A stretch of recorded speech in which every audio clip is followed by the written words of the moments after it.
Hello साथियों, मेरे इस चैनल पे आप सभी का एक बार फिर से स्वागत है। और इस वीडियो में हम इन्वायरमेंटल साइंस यानी पर्यावरण विज्ञान को कंप्लीट रिवीजन करवाएंगे, वो भी बहुत ही कम समय में। क्योंकि यहाँ से एग्जाम में जो है मध्य निषेध के एग्जाम में 4 से 5 क्वेश्चन आसानी से दिख जाता है। तो इसलिए हम कंप्लीटली रिवीजन करवा देंगे, ज़्यादा समय नहीं लेंगे, 10 से 12 मिनट का समय होगा, उसी के अंदर पूरा हम इस लेक्चर को कंप्लीट करवा देंगे।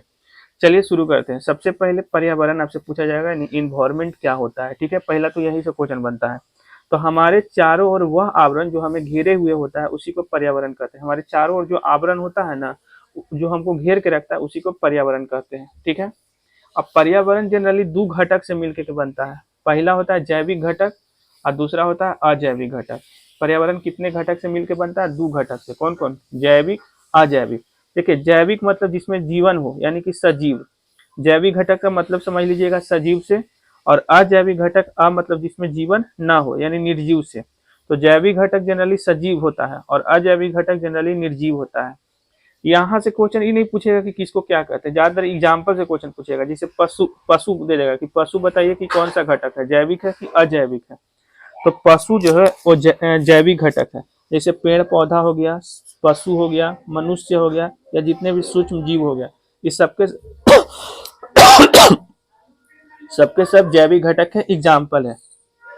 और अजैविक घटक के एग्जाम्पल है हवा हो गया, पानी हो गया, मिट्टी हो गया, तापमान हो गया, सूर्य का प्रकाश हो गया।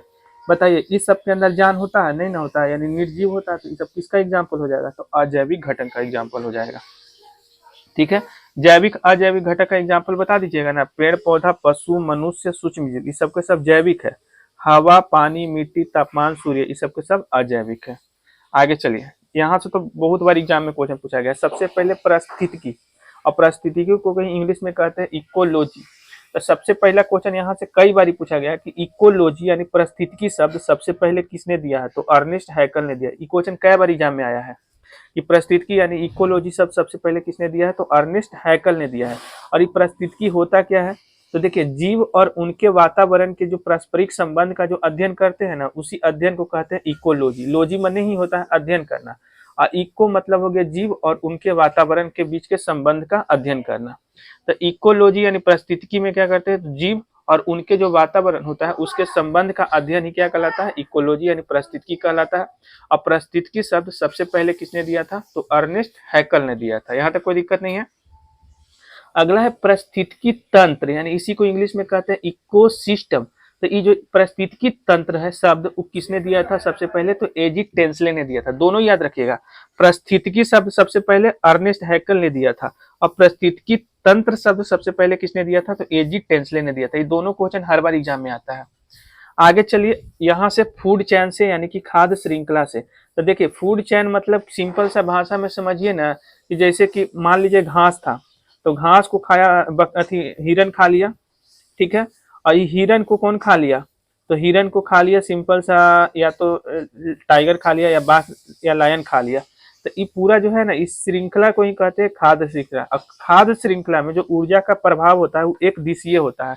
तो यही क्वेश्चन बहुत बार एग्जाम पूछा गया है कि जो खाद्य श्रृंखला होता है, फूड चेन होता है, इसमें ऊर्जा का प्रभाव हमेशा कैसा होता है? तो एक दिशीय होता है, यानी एक दिशा में हमेशा ऊर्जा का प्रभाव होता है। इसी को इंग्लिश में कहते हैं यूनिडायरेक्शनल। तो जो ऊर्जा का जो फ्लो होता है वो हमेशा यूनिडायरेक्शनल होता है, एक डायरेक्शन, एक दिशा में होता है। ये वाला याद रखिए, कई बार एग्जाम में आया है। अगला है 10% नियम से। ठीक है, 10% नियम क्या होता है बहुत डिटेल के साथ समझा रहे हैं। सबसे पहले तो 10% का नियम दिया था कौन? तो लिंडमैन दिया था। ये याद रखिएगा फैक्ट कि 10% का नियम किसने दिया था? तो लिंडमैन ने दिया था। ये याद रखिए। अब देखिए, ये होता क्या? 10% का नियम क्या होता है हम पहले समझ रहे हैं। जैसे देख लीजिए, मान लीजिए ना कि ये घास है। ठीक है, ये ग्रास है, घास है।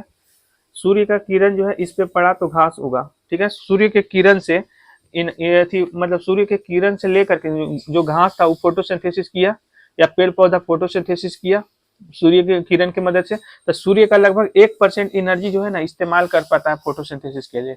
अब देखिए, घास खा लिया, अभी इस घास को हिरन खा लिया, डियर खा लिया। ठीक है, डियर खा लिया, हिरन खा लिया, और इस हिरन को मान लीजिए कि शेर या बाघ, लायन, टाइगर खा लिया। तो देखिए, इसका मान लीजिए कि घास के पास जो एनर्जी था, इस एनर्जी का केवल इसको 10% ही ऊर्जा मिल पाएगा हिरन को। और हिरन के पास जो ऊर्जा था उस ऊर्जा का केवल 10% ही ऊर्जा आगे मिल पाएगा। यानी सिंपल सा यही कह रहा है कि 10% नियम कहता है कि एक ट्रॉपिक स्तर से दूसरे स्तर तक केवल 10% ही ऊर्जा हस्तांतरित होता है। समझ गए? मतलब कि सिंपल सा, अगर एक ट्रॉपिक लेवल है तो उससे दूसरे ट्रॉपिक लेवल या दूसरे ट्रॉपिक स्तर पर जाएंगे तो केवल 10% ही ऊर्जा मिलेगा। जैसे यहाँ पे देखिए, मान लीजिए कि घास के पास टोटल 100 जूल ऊर्जा था, तो इसके पास, हिरन के पास केवल 10 जूल ही ऊर्जा मिलेगा। इसका 10% हिरन को मिला, फिर इसका 10% एक हो जाता है, 100 का 10 का 100%, 10% कितना हो जाएगा? एक। यानी कि 1% ही जो है शेर को मिल पाएगा ऊर्जा। ऐसे करके तो मतलब कि एक बात समझिएगा, 10 मतलब कि फूड चैन में जो खाद्य श्रृंखला होता है उसमें ज्यादा से ज्यादा 4 से 5 ही ट्रॉपिक लेवल होता है, क्योंकि उसके बाद ऊर्जा बचता ही नहीं है, ऊर्जा पूरी तरीका से क्या हो जाता है? खत्म हो जाता है। अच्छा, तो ये जो 10% ऊर्जा इस्तेमाल किया तो बाकी का 90% ऊर्जा क्या हुआ? तो ये जो बाकी का जो 90% ऊर्जा है ना, वो लाइफ प्रोसेस जो होता है ना जीवन मनुष्य में, जैसे कि कुछ रिस्पायरेशन हुआ, कुछ न्यूट्रिशन हुआ, तो उस सब में इस्तेमाल कर लेता है। तो इस तरीका से होता है। तो 10% का नियम आपको बढ़िया से समझ में आ गया होगा। अगला है जैव विविधता। तो जैव विविधता क्या होता है? इसको इंग्लिश में कहते हैं बायोडाइवर्सिटी। तो किसी निश्चित क्षेत्र में पाए जाने वाले विभिन्न प्रजातियों की संख्या, किसी भी निश्चित क्षेत्र में जो पाए जाने वाले विभिन्न प्रजातियों की संख्या होता है ना, यही कहलाता है जैव विविधता। याद रखिएगा। इसके अलावा हॉट स्पॉट याद रखिएगा कि भारत में कुल 4 हॉट स्पॉट है।